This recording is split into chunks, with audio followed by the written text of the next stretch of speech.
right, it's 4 o'clock. Let's call this meeting to order. Nick, are you taking a roll today? I think Paul is, and then once you transfer Paul's duties, taking a roll. yeah. Then we're gonna switch. Paul, can you take the roll, please? Certainly. Mr. O'Reilly. Here. Mr. Miller. Here. Ms. Tompkins. Here. Mr. Peschel. Here. Mr. Kaplan is here. Gabriel Falke is missing. Mr. Eberl.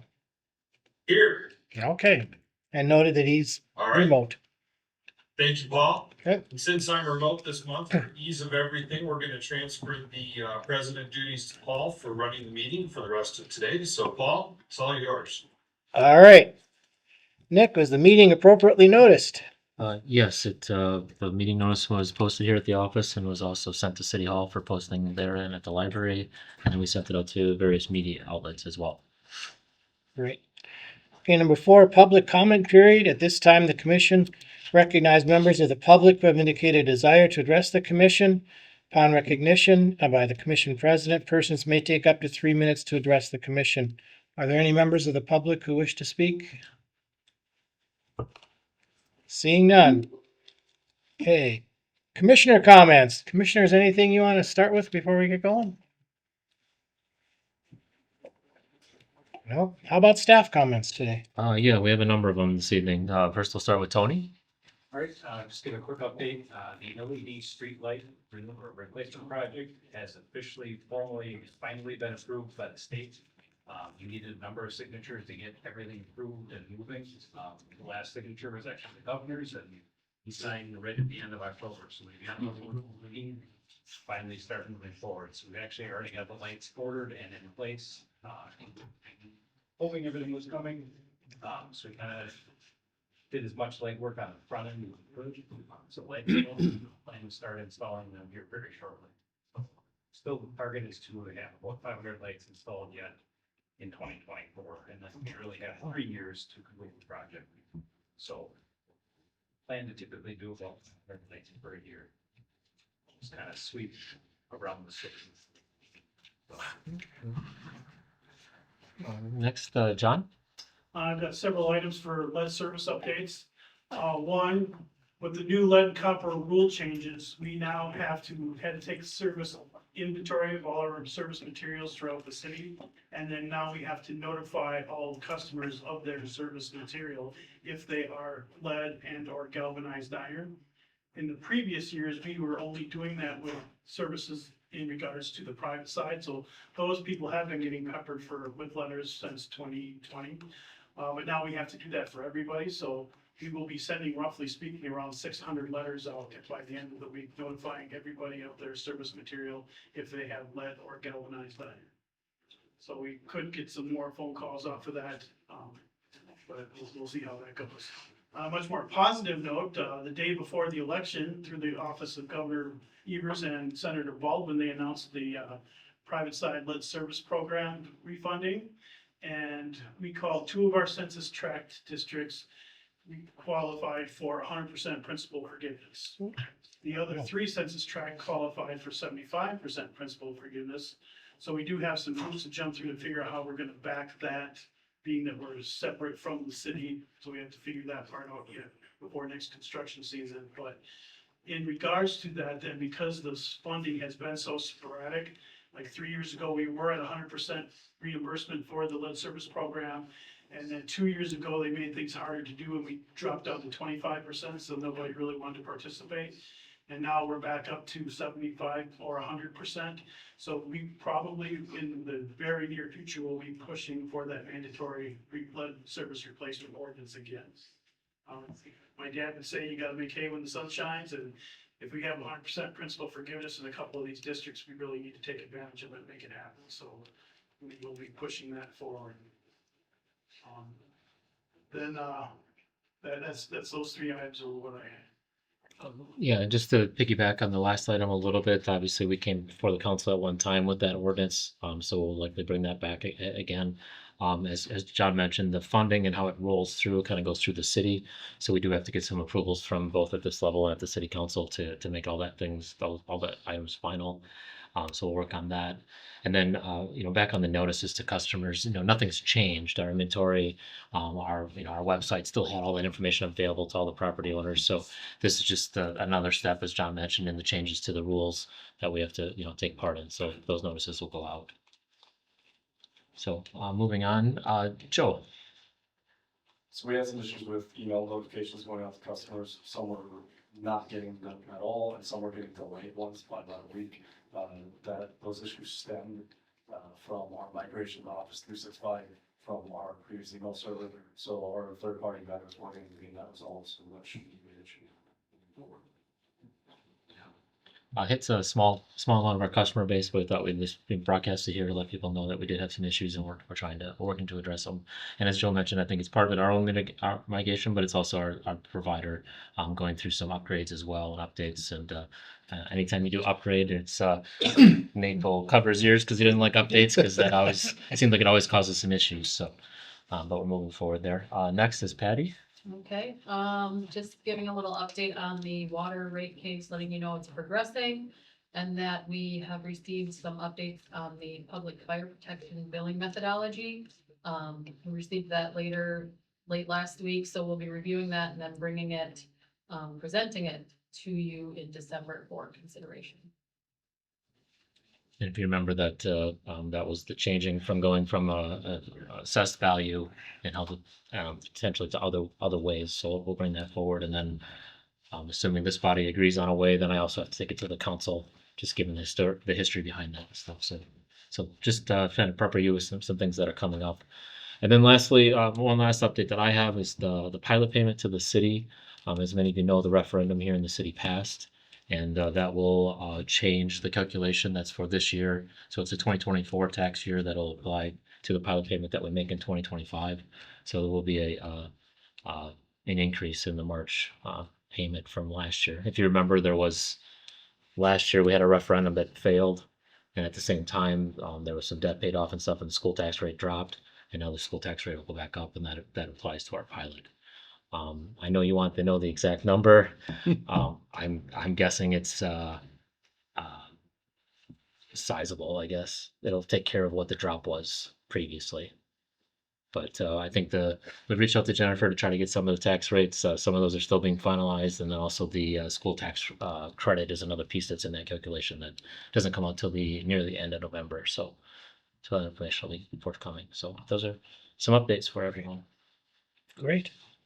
Okay, number 6, strategic plan review. In the packet that went out, you can see that we've got now included a draft list of initiatives that staff have prepared. And those go along with all of the values and value statements and objectives which we had seen before. So kind of the tentative plan is for the final version to be of the strategic plan to be presented at the December meeting. But this is an opportunity for us to give any feedback on what's highlighted in yellow in on the initiatives there. So I guess anything from the commission, any comments or suggestions or ideas for staff that they can take back during the next month. For the whole thing? Are you What's asking that? for the whole thing?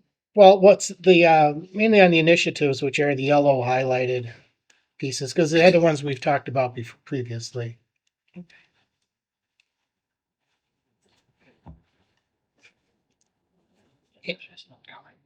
Yes, go ahead, Natasha. First, I really liked some of these initiatives. So if the staff or departments worked on them, some of them I really appreciated. For the financial health,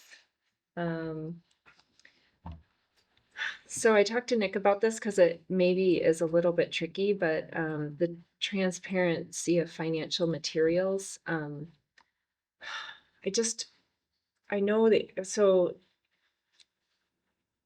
because it's a municipal thing, I just feel like maybe there needs to be a little better access for people if they want to see what the budget is or they want to see stuff. And I just don't know how that would be done with also making sure that competition and stuff is also done. But maybe that's something that could be discussed at the staff level if there's like for sure, I feel like City Hall, like people at City Hall need to be able to access the budget and they need to be able to look at stuff just for transparency. So I don't know how that would work, but that would be under the financial help that um I was noticing. And let's see. I wrote all this stuff down, but I brought the wrong binder. So I have to work off my, oh, yeah, I love the idea of the bees and the butterflies, and that's under the environmental as well as the solar panels.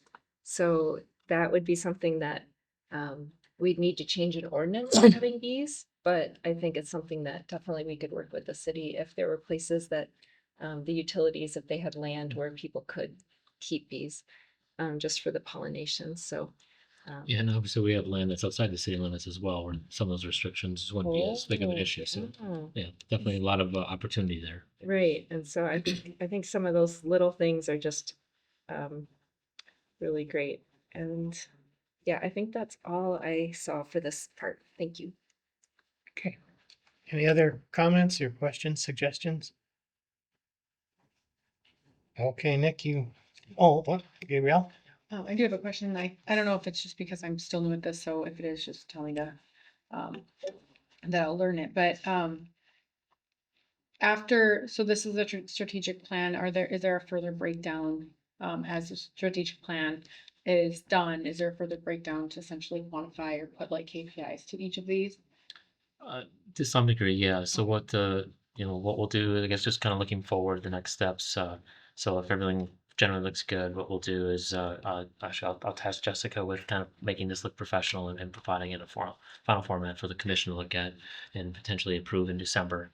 And then from there, the staff will move forward. We call them, I forgot what the technical theme is that we call them, but basically they're like, we'll take each one of these and we'll identify like a timeline, who's responsible for them, who might be the parties that are involved with it, and some of the KPI items may come out of that.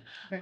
It depends, sometimes it's pretty self-explanatory, if you will, Mhm. given the content of the item. Yeah. But so yeah, there's another level that we do at a staff level, and then going forward, each quarter, we'll come back to the commission with an update on how each one of these are progressing. Perfect, thank you. Anything else on that one? Set there. Yeah, I think we're good to go. Thank All you. right. Number 7, then, the commission governance review. And let's see. Okay. We have it was again in the packet, the red line version of the modified policy 1325 for review and consideration. And this was on the public bidding and job orders policy. Yeah, and these are changes that Yeah. were somewhat requested last month, but also in combination with the changes to the city ordinance. So just lockstepping the language so it matched. And then I think there was a typo in the middle that we fixed as well. Yep. And this one we'd like to approve, correct? Yeah, Move to approve. Move Move to approve. Okay. We have a motion by Mike and Natasha. We'll give you the second. Any further discussion? If not, all in favor? Aye. Aye. Opposed? Motion carries. Let's see. On to number 8, which is the utilities role in economic development. And I'm gonna kind of turn it towards you a little bit, Nick, and to start with anyway. Yeah, so again, this is just something we have, on the agenda. We've had it for the last few months, and I think our plan was to continue it until we've made some substantial steps forward. I don't really have any specific updates. There hasn't been, there's been a number of conversations I've had, a number of people asking, well, when we're going to hire a new position. So I think that's already thought, and obviously that the body has not made that decision at this point. Yeah, really open it up to the floor to see if there's any updates from anybody or any ideas on how they'd like to move forward here.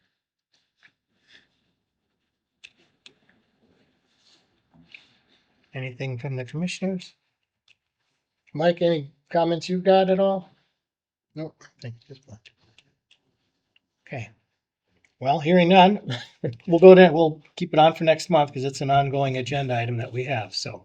Yeah, and I don't know, I know the city, you guys are dealing with the budget process. I don't know as far as, I know there was talk about the um, development director position. I don't know if there's been any plan put in place as far as filling it, not filling it, still up in the air, maybe. I don't know. Well, I think it's not being filled. Okay.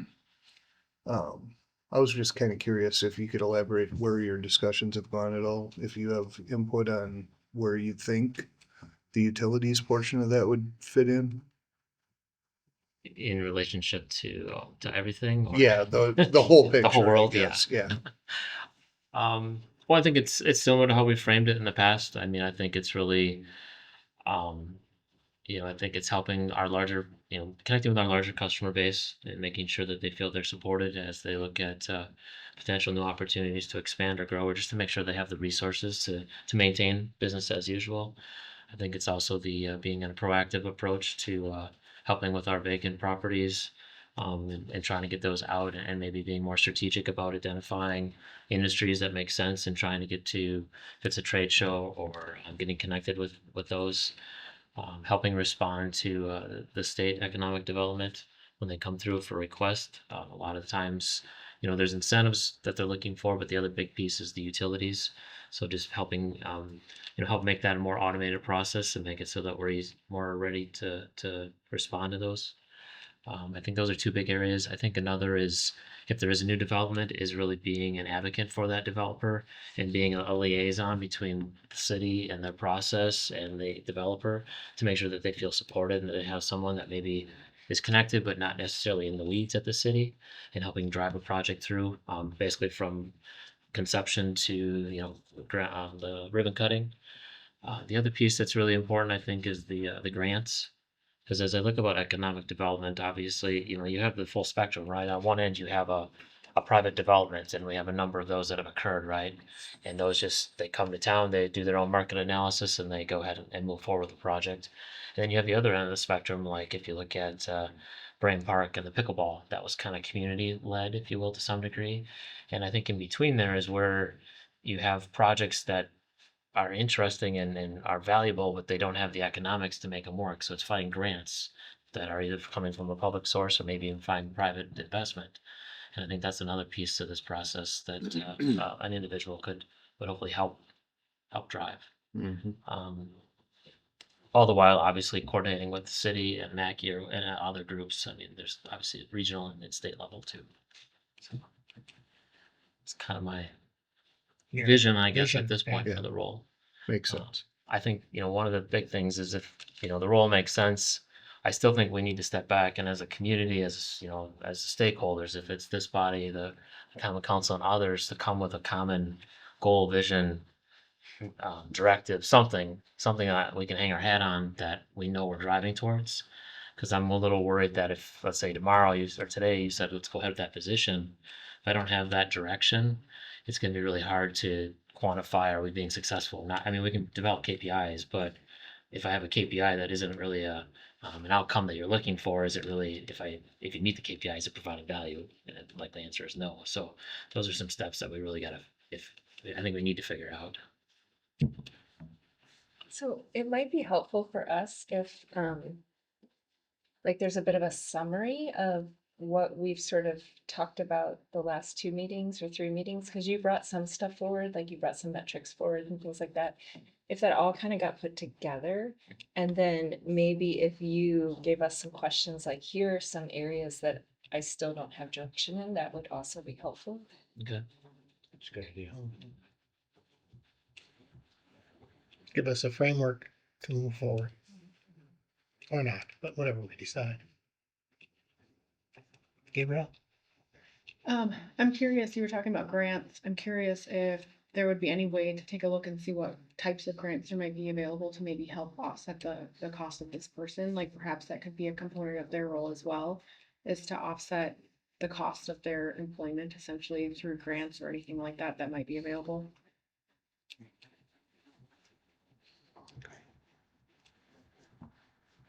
Just so I'm clear, are you looking at it on the front end or once the position is staffed? once the position is staffed, like maybe a portion of their job duties would be dedicated towards that specifically. Okay. Obviously, you can't guarantee what grants are gonna come in, Mhm. but maybe that could help to offset some of the costs if, the cities can't pay for, a portion of it or, whatever.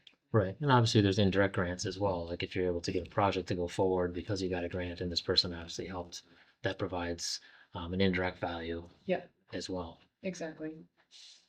Yep.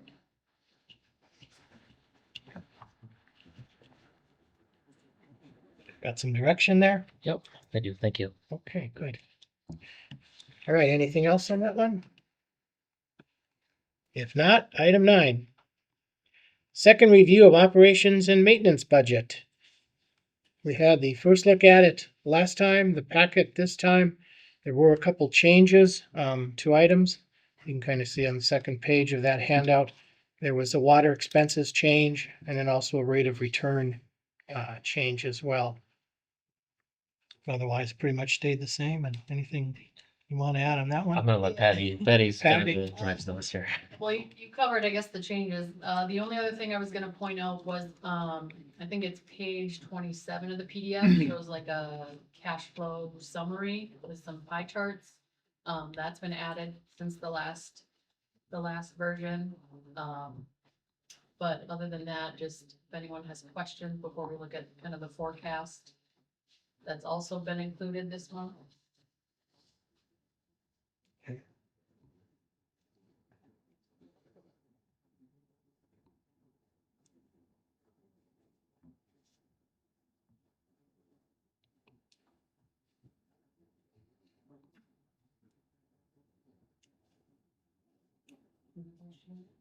On that part? Any questions on that? Or- Go ahead, Nate. I'm not sure which part, but in general, I just have a question on page 2, number 4 of the document, but page 2. With the projections or estimate or budget for the M1 sales, is it just the unpredictability of it, that we're seeing a decline for the budget? Going from 535 this year to 212? And then to piggyback on that question, is there a correlation between production expense of 781,000? Does that correlate with sales, I presume? And if it does, there's only $20,000 drop in expense for $300,000 drop in sales. Is that just because of the fixed costs are just? I'll let Patty and Tony start and then I'll fill in the gaps. Yeah, piece, and so some of them are fixed. The revenues are not fully known. Some of it depends on if we run the unit or not. So the budget kind of has more of the fixed revenues, if you will. And then the expenses, a portion of them, are affected by running or not running, like the fuel expense. But some of it is fixed, and then I can't remember if there's maintenance stuff in there. Yeah, there's definitely maintenance that's either planned or ongoing every year. Yeah, just as the plant ages, so I mean, you may run 200 hours the previous year and you've got to do more maintenance the following year, and I would say we take a very conservative approach on the revenue side. If I had to estimate, I think it was higher than what we're forecasting right now, but just historically, I've taken a very conservative approach to not over forecast the revenue there. So, And I think the other part to that is that as that revenue goes up, say our gas expense goes up with it as well, or fuel, whatever the fuel is that it runs on, the net of that goes back to our customer base through the PCAC charge. We don't keep that. Okay. Anytime the plant runs and it makes money, it goes back to the customers and lowers the cost of power. So even though from a budget perspective, normally you try to do a forecast and get into the weeds. Here it's more we'd realize that we could try to do that, but at the end of the day, it's all going to go back to the customer. So if we try to, a lot of effort, a lot of art, not much science, unfortunately, with gas prices volatility, market volatility. We ran a little while ago on a day that we've historically not would have ran. So obviously there was congestion or there were some things going on in the market that caused it to run. And there's been other days where it's been really, we would have thought we ran and we didn't. So just kind of all over the board. Gotcha. So Hard to predict. Yeah, so yeah, at the end of the day, that sale for resale ends up going back to our customer base, less the gas cost or the fuel cost. So that's why we, as Tony and Patty mentioned, we take more of a conservative, um, uh, straight line approach to figuring those numbers out. Thank you.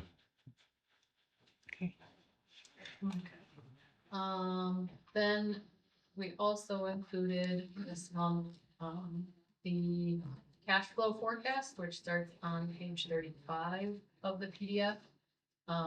It's for informational purposes only. Page 2 lists the key assumptions that were used for the budget year, and then also the forecast. And then the next page shows the minimum reserve level versus unrestricted or anticipated unrestricted cash. And then pages 4 and 5 show a summary of the cash flow as well as a breakdown or an increase, decrease by utility for the cash. Any questions on the cash flow? And then the last part is then the forecasted income statements and rates of return. There is an assumptions page on page 2, and then there's an income statement and rate of return for each utility.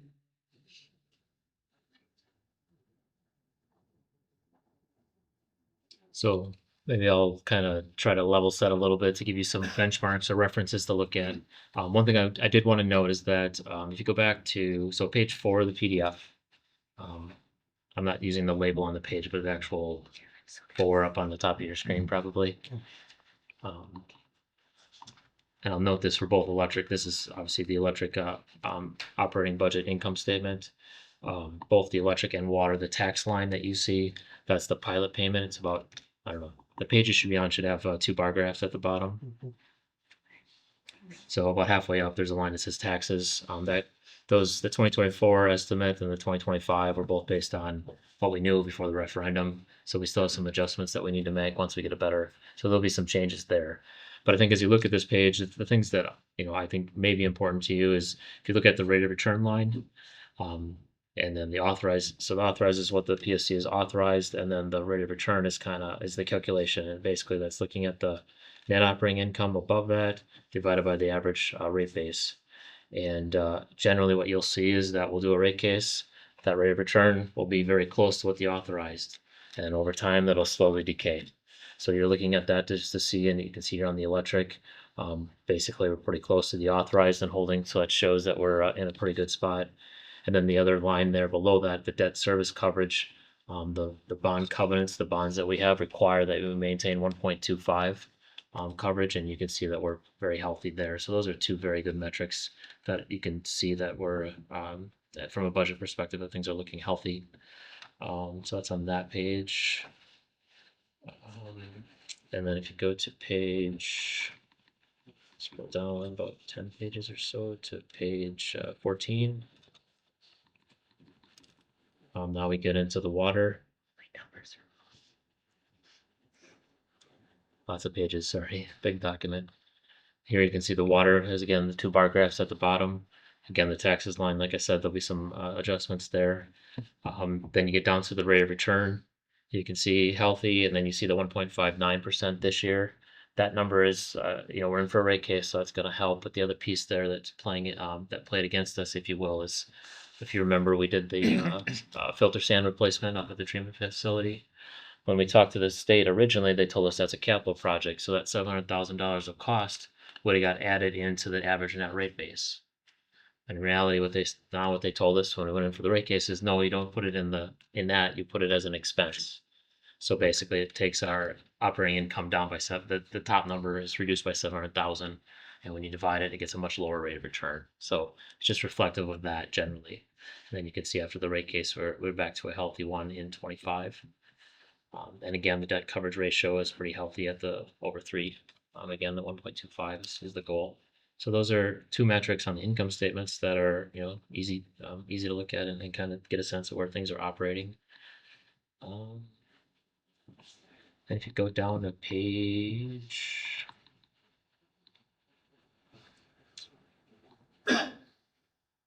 The cash flow forecast, which is.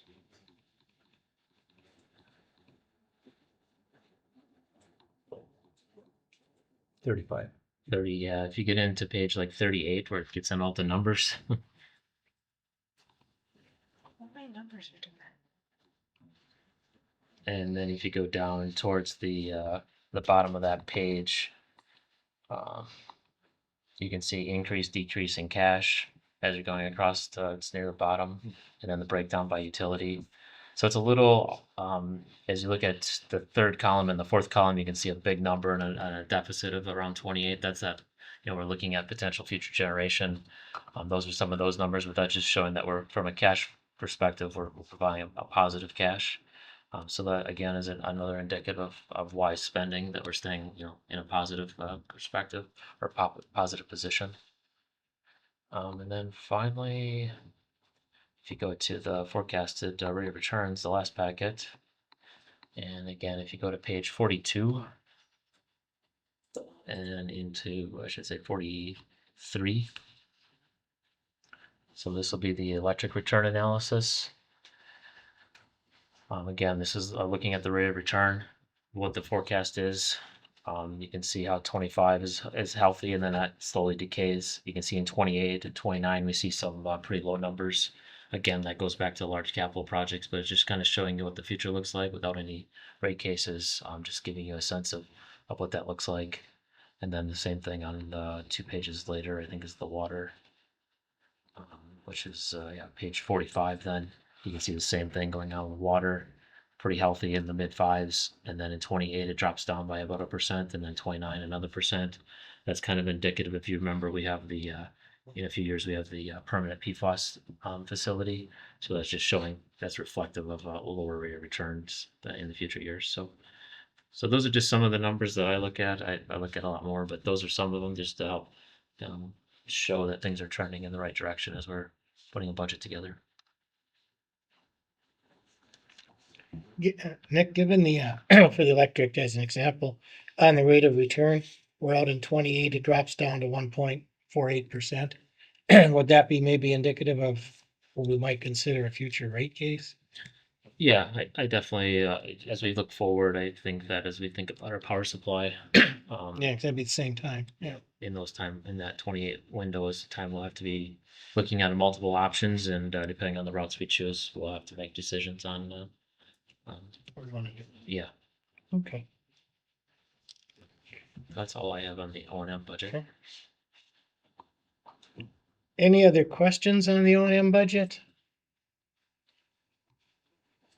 And this is up for approval if you deem it appropriate. Otherwise, it's something that can be rolled to December as well. And if there's any changes or edits or comments you have, we'd definitely welcome them. Move to approve.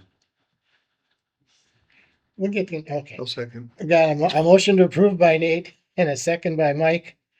And Natasha, you had a question, so any discussion? Thanks. So I have the wrong binder, but maybe Patty, I don't know if Nick gave you the message that there was like a miscellaneous expenses that were just sort of broad. Was there anything in there that was beyond like office supplies and things like that? So the main thing in that account is going to be, so electric and water pay, rent for fiber, like the fiber bill, they're billed for fiber. And that's the main thing that's in those miscellaneous accounts. Okay. And then there is some, like a little bit of computer equipment for the operational staff. Okay. So like the crews and stuff, there's a little bit of that, but the majority is the fiber billing. Okay, perfect. Thanks. Any other questions or discussion? Okay, we have a motion and a second, so all in favor? Aye. Opposed? Okay, it stands approved, the O&M budget. The next is a second review of the capital budget. And who, back to Patty? Okay, This is the second review of the capital budget. The capital budget also has a summary of changes on, it's the second page of the PDF. other than that, so we had a few changes to water projects and then, some additional changes to the forecasted, page of the document. Were there any questions?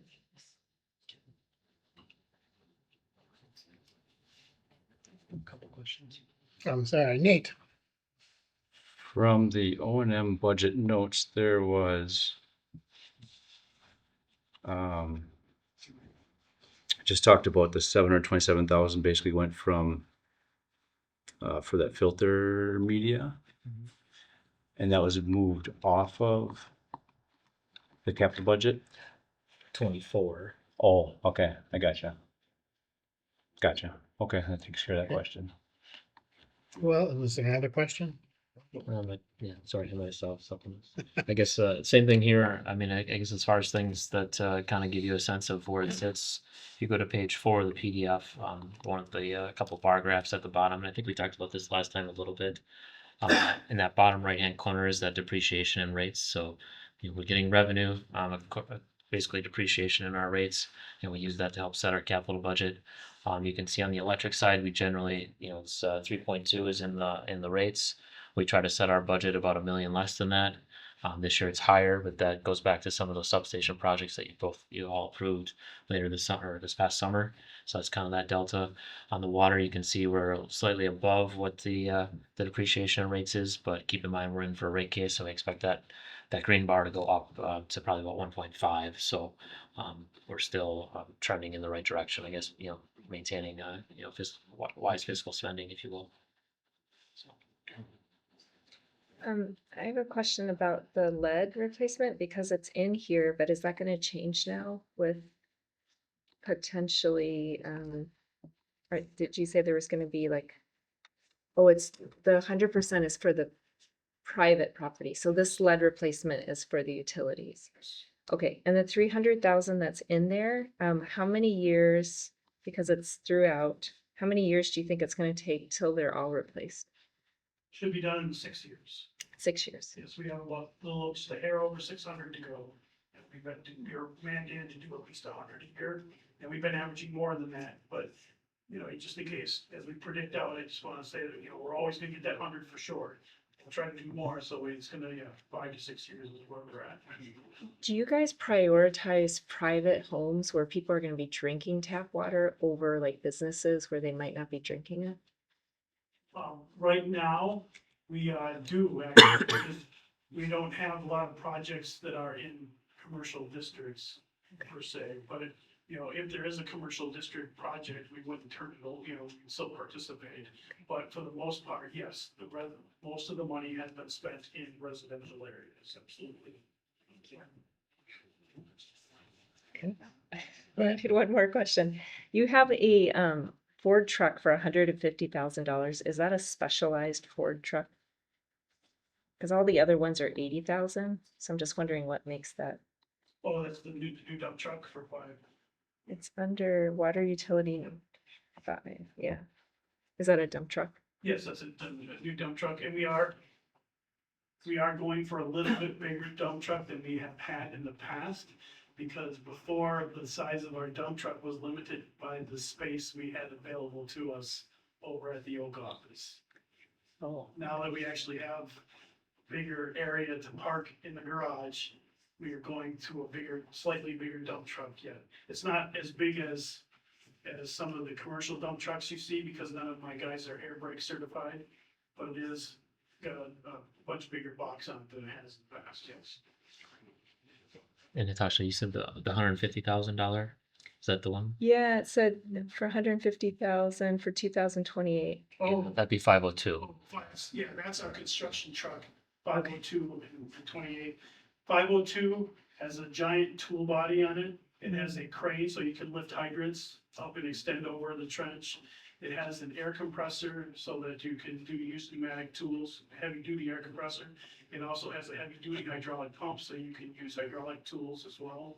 So it has a power generator so you can obviously use electric tools and or other items that we have to use. So yeah, that's a heavy duty truck, yes. Other questions? Yes. Just out of curiosity, on the truck, that you guys are getting the dump truck, would it make more sense to get a bigger dump truck and just get someone certified to drive it? Or like, have you guys kind of looked at the comparisons between the two? Well, we have, currently right now, it is for the amounts of time that we use a very large dump truck, they probably wouldn't be fiscally responsible to actually have on staff all the time. Okay, okay, thank you. Okay. Other questions, comments? Nate? Just one other question on that page 4 or page number 2. That chart in the bottom right hand corner is the depreciation rates versus budgeted capital expenditures. Just so I understand it correctly, would the difference be an increase in cash position then? Is that what it's showing? Okay. Assuming all of the things in the budget are, how do I say it? All their things in the budget exactly match revenue Yep. in the O&M and other and taxes and so on. Okay. That's our budgeted cash position difference, basically. If everything came in as it was. Yeah, I mean, if your O&M expenses and your revenue to offset those O&M revenues are equal, then yes. But if, let's say, our O&M expenses were $500,000 more than our revenue, well, that's going to be a net decrease in cash, and then that would be offset by any increase you would see on the capital side. Okay. Thank you. I think, one of one of the goals, and we talked about this a little bit maybe a few meetings ago as it related to some of our funds, is that we're trying to position ourselves so that right now we have historically been positioned so that when it comes to a large capital project, for instance, we can look at it from all different funding sources, being cash finance versus doing some type of debt. And I think as we look forward, especially on the electric side and the water to some degree, we have a number of projects that are coming up that are not necessarily huge dollar amounts, but they're such that if we can build some cash now, it's going to put us in a spot to cash finance those as we, or at least have that as an option. I think we have to consider both, and it may make sense then to just cash finance as we get some of those. So you think about power transformer replacements at the substations, some upgrades and different some of our other facilities as well. So These are primarily a source of funding if we do choose to borrow for those, just bonds, basically? yeah. Okay. Yeah, and obviously there you end up, you have the debt, you're paying interest on the debt, you're paying all the closing costs. So there's a lot bigger cost to the utility versus if we can cash finance. So you have to weigh that. I mean, just like we did when we built the facility, there's a number of factors that have to be weighed, and that's brought back to the commission and through an analysis to say what avenue makes the most sense. Yeah, makes sense. Cassie? I remember when I first came on this commission, I asked Patty and Nick, why the utilities switched their vehicles so soon. And I remember that your answer was that it actually was more cost effective because you could sell them used and then get them again. Yep. Do you guys ever look at that at the market to say, hey, it's actually more effective to keep these for 10 years now Right. before buying, when do you guys kind of reevaluate that? Well, I guess it's not black and white. It's not as though it's this mileage or this age that it gets sold or a new one gets replaced. So keep that in mind. I think both John and Tony will say that vehicles are the thing that they're in the capital budget, but they might get moved around because they end up being that thing that we're short. We got to do something else. That's the thing that gets cut easily. But yeah, we to be honest, we just sold a vehicle a couple weeks ago, and we got more than private party sale, which is the best amount. So that coupled with state pricing, it really makes it's a much different dynamic than you and I selling a private vehicle. So yeah, it's something we're looking at. The used car market obviously goes up in cycles and things like that. We're not turning vehicles very frequently, but it's something we're watching. I think the other part of it is, having a newer vehicle has a lot of positives. Staff retention, staff satisfaction, having that. Obviously, when we're rolling up to a job site or to a customer's home or their property to restore service or do any type of work, having a vehicle that's in good repair has some value to it as well. Also, as we all know, you keep vehicles longer, they don't quite last as long as they used to, and the unexpected repairs costs keep going up. So those are all parts of it. The depreciation we talked about, we're trying to levelize that from year to year as well. So that it doesn't create shock, especially when going for rate cases. So that's another piece of the puzzle. So there's a lot of pieces to it. And different vehicles are on different frequencies. The smaller ones get turned a little bit quicker just because they're easier and there's a much higher market from the private contractor side of it. Whereas some of the larger vehicles are a little bit harder to turn, but we're trying to levelize the spending, if you will. Other questions or comments on the capital budget? Same thing, if the, Yeah. the commission is interested in approving, that'd be great. If you want to punt to December, that So works. what's your pleasure as commissioners? Do we wish to approve today? Motion to So- approve. Okay, so I have a motion by Nick. Do I have a second? Natasha? Is there any further discussion on the capital budget? If not, all in favor? Aye. Aye. All opposed? Motion carries. The capital budget is approved. And that brings us to 11, future commission meeting dates. There's a couple of changes that have been requested. Yeah, so normally the meeting date is the second Monday of each month, and in 2025, we've already identified in January and June some conflicts, so looking for the commission to move those back 1 week, so the third Monday of the month for those 2 dates in January and June. I move to move the January and June meetings to the third Monday of the month. By Natasha, do I have a second? Nate has a second. Any questions or discussion? Just make you aware that is Board of Public Works night, so. We'll try to keep it short. Anything else? Otherwise, all in favor? Aye. Aye. Aye. Opposed? Motion carries. We'll move those 2 meeting dates back a week. Let's see. Job orders. None for approval this evening. Done for approval this evening. Good. Makes my life a little easier. And then bills and payroll. Bills have been reviewed and certified good for payment. Do I have a motion to approve? Any discussion, I should say first. I'm sorry. Motion I'll to make a approve? motion. Okay, Mike. Seconded by Nick. Any discussion on the bills or payroll? Okay, all in favor? Aye. Opposed? Motion carries. Bills and payroll stand approved. Previous meeting minutes from October 15th. Any questions or concerns on those? I move to approve them now. Yes, they are. Okay, by Natasha, seconded by Gabriel. Any discussion? All in favor? Aye. Aye. Opposed? Minutes stand approved. Financial reports. Included this month are the October cash reports and the September financials.